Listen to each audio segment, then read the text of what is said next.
Carol, let's get into this for a minute. And it might seem like I'm trying to be a little bit crude or impolite, but I'm not at all.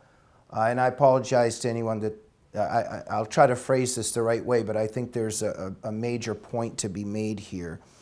There's definitely a spiritual war going on.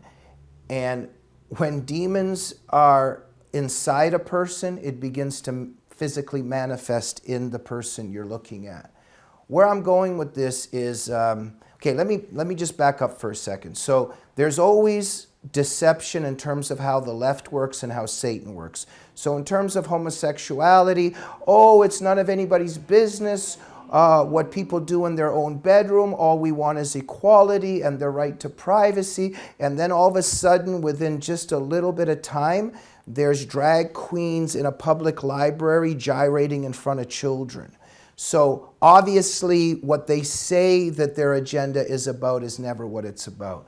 So, oh, we just want women to have the right to choose. Then all of a sudden somebody like Carol Everett helps women with the right to make a choice. And then we see what starts happening to people like Carol Everett and to the people trying to keep their babies. So we know what that's all about. Now, so before it's all about we just want a choice. Now, ever since Roe v. Wade, and of course before and after, when you see the pro-life and pro-choice people, like let's say in demonstrations, and you see the pro-life women and pro-choice women, and they're arguing, for me, I can just turn the volume down. I don't even need to hear who's on what side. I only have to look at the individuals and I already know who's on what side.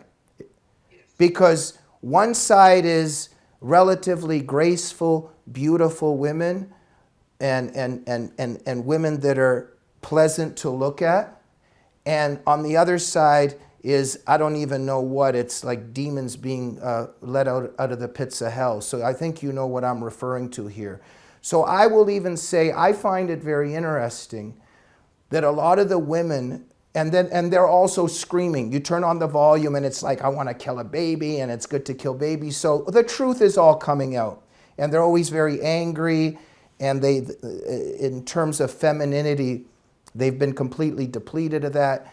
My final point, what I was referring to a little bit in the beginning, is I'm always a little bit confused that a lot of the women that are arguing for the right to abortion, as a man, I can just say that the very idea of even being in a setting where they might get pregnant by me is so horrifying. I would rather be subjected to medieval torture and have red hot iron pokers stuck in me. And I'm not trying to be impolite here. I'm basically just saying these are very repulsive, unattractive individuals. What's going on here? There's some kind of a spiritual thing that's taken over them and manifested itself physically? I agree.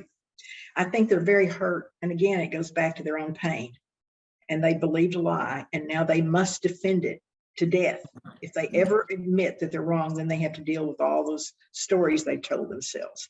And of course, you and I both know the only hope there is Jesus. But if you're ever in one of those arguments, and I've been there, of course, it's so hopeless. They are not open. I mean, you can't have a discourse. You cannot have a dialogue with someone who's screaming at you that you're wrong.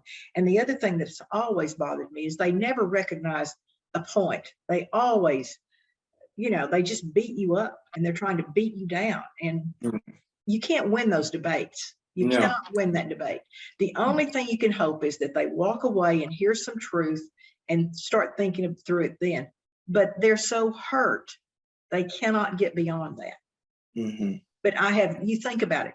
How many rational people have you ever seen argue for choice? Even Sarah Weddington, who was the attorney, one of the attorneys who argued Roe v. Wade. I debated her one time. She said she would never debate anyone but an attorney, but someone paid her to debate me, and she came. And she was this serene-looking woman, but she was very angry. Very sad. So I should do my best not to get in those situations. And this is the reason, because I forget to love them when I'm in their face or they're in my face. It's hard to love them when you're in there. But I can rationally talk to you about it and think about it. And tomorrow I can pray about it, but not when I've had one of those heated arguments. No, absolutely. There's a problem there where they hate the truth and the people who stand with the truth.